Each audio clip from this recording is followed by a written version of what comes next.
پہلے سوال کا جواب تو ابن حجر رحمۃ اللہ علیہ فتح باری میں یوں دیتے ہیں کہ نزول عیسیٰ علیہ السلام سے یہودیوں کی تردید مقصود ہے، کیونکہ وہ سمجھتے تھے کہ انہوں نے عیسیٰ علیہ السلام کو قتل کر دیا۔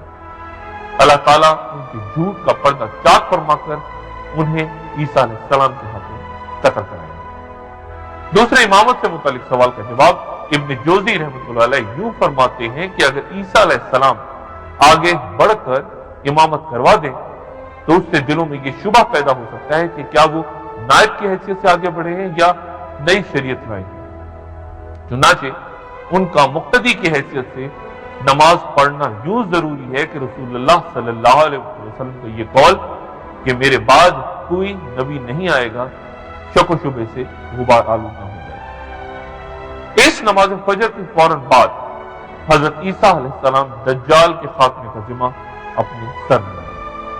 دجال اس وقت اپنی 70,000 یہودی فوج کے ساتھ دمشق پہنچ چکا ہے۔ نقشے پر نظر ڈالیں تو آپ کو اندازہ ہو جائے گا کہ دمشق اسرائیل کی سرحد سے صرف 60 میل دور ہے۔ دمشق تک پہنچ کر وہ شہر کے باہر گھیرا ڈالے ہوگا، تبھی اس شہر کی مسجد کے مینار پر حضرت عیسیٰ علیہ السلام کا نزول ہے۔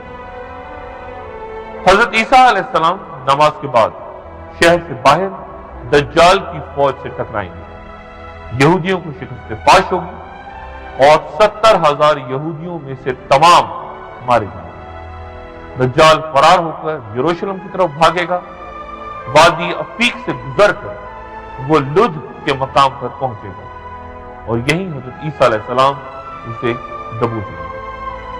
آپ جانتے ہیں کہ آج لد کے مقام پر کیا تعمیر موجود ہے؟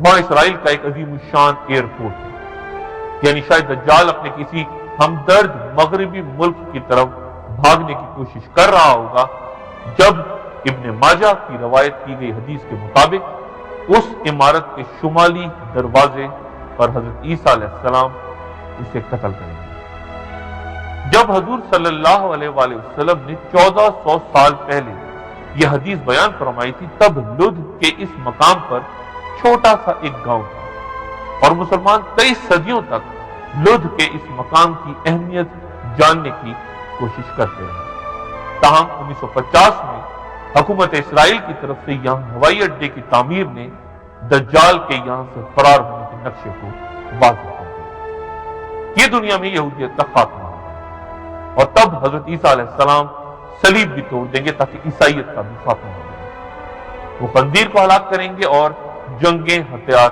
ڈال دیں گے۔ اس کے بعد حضرت عیسیٰ علیہ السلام کی شادی ہوگی اور وہ 60 برس اور کچھ روایات کے مطابق 40 برس تک دنیا میں قیام کریں گے اور انہی کے دور میں یاجوج ماجوج کا بھی ظہور ہوگا۔